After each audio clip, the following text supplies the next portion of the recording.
అక్రమ మైనింగ్ విచారణకు ఆదేశించేందుకు ప్రభుత్వం సిద్ధంగా ఉందన్నారు సీఎం రేవంత్ రెడ్డి. గంగుల కమలాకర్, వదిరాజు రవిచంద్ర మైనింగ్ పై, నేరెలలో ఇసుక అక్రమాలు, ఎస్సీలపై చేసిన దాడులపై విచారణ జరిపిస్తామన్నారు సీఎం. ఇసుక మాఫియా అక్రమాలకు పాల్పడింది బీఆర్ఎస్ నేతలేనని ఆరోపించారు.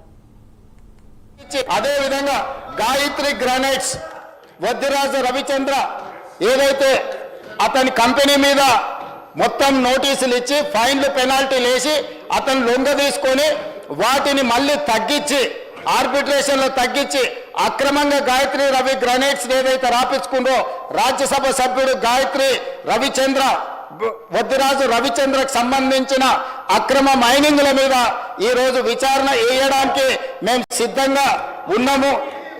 అధ్యక్ష, ఈరోజు ఇప్పుడు నేను చెప్పిన నేరెళ్లకు సంబంధించిన ఇసుక మాఫియా మీద, శ్వేత గ్రానైట్స్ కు సంబంధించిన దాని మీద, గాయత్రి గ్రానైట్ కు సంబంధించిన దాంట్ల మీద, అదేవిధంగా శిరీష జియో గ్రానైట్స్ కు సంబంధించిన విషయంలో, మిడ్ వెస్ట్ గ్రానైట్ కు సంబంధించి హరీష్ రావు గారు సొంత తమ్ముడు మహేష్ రావు గారు వారు మంత్రిగా ఉన్నప్పుడు దోపిడీకి పాల్పడ్డాడు.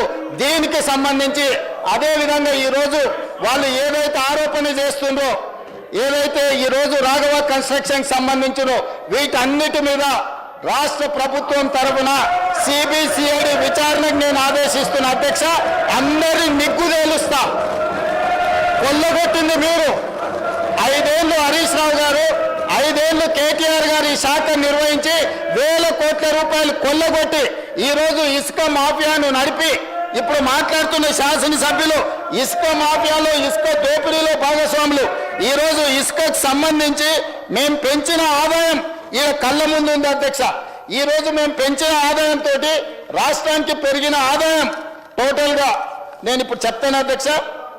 ఇసుక శాండ్ది 2024-25లో 721 కోట్ల రూపాయల ఆదాయం ఉంటే ఈసారి మేము 25-26లో 972 కోట్ల రూపాయల ఆదాయాన్ని పెంచి 35% ఆదాయాన్ని పెంచిన అధ్యక్ష.